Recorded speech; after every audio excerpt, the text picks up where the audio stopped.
So Jesus' first miracle was turning water into wine at Cana, right? Well, if you're going to take the Bible's word for it, sure.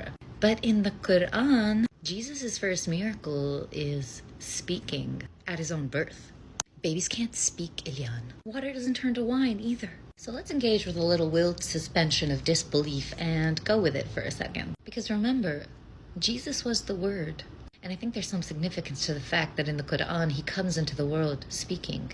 But besides that, in the context of the Quran, why does he speak? So let's imagine you're Mary. Your dad is a well-known priest. The community is very conservative, very religious. You're unmarried. And all of a sudden you show up to the village party pregnant. And just imagine the kind of tales going around town. So to prove her innocence, Mary needed a miracle. Because how is anybody going to believe her that she was impregnated by God? Okay, Mary, so that's what you're calling the jock behind the gym now? God, okay. We all saw you hanging out in the courtyard with Joseph after hours. So in chapter 19 of the Quran, at the birth of Jesus Christ, Mary gets her miracle.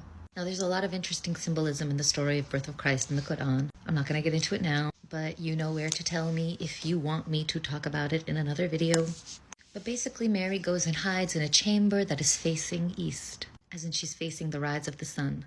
And she asks the spirit who comes to her, how am I going to have a child when no mortal has touched me? And the angel is like, that's easy. We're not only going to make you pregnant, we're going to make you pregnant with the perfect human. He's going to be a revelation for all humanity. He's going to be the key to our mercy. He will be a thing ordained. So she hides away and she has the baby. And she's sitting there with the pain of childbirth like, why is this so painful? And the angel was like, girl, stop hiding under this palm tree and go show your son to the people. So she did. And the people were like, Mary, what did you do? Or better yet, who did you do? And why would you do that? Your father is no wicked man, nor is your mother a harlot. And Mary was like, listen, if you want to know where this baby came from, ask him. And they were like, ask the baby? How do we talk to one who is in a cradle? Mary, you are still weird as ever. And then to everyone's surprise, baby Yeshua springs forth, saying, behold, I am the slave of Allah. He has given me the scriptures and appointed me the prophet. And he has made me blessed wheresoever I may be, and has enjoined upon me prayer and almsgiving so long as I remain alive. And most importantly, he hath made me dutiful towards she who bore me.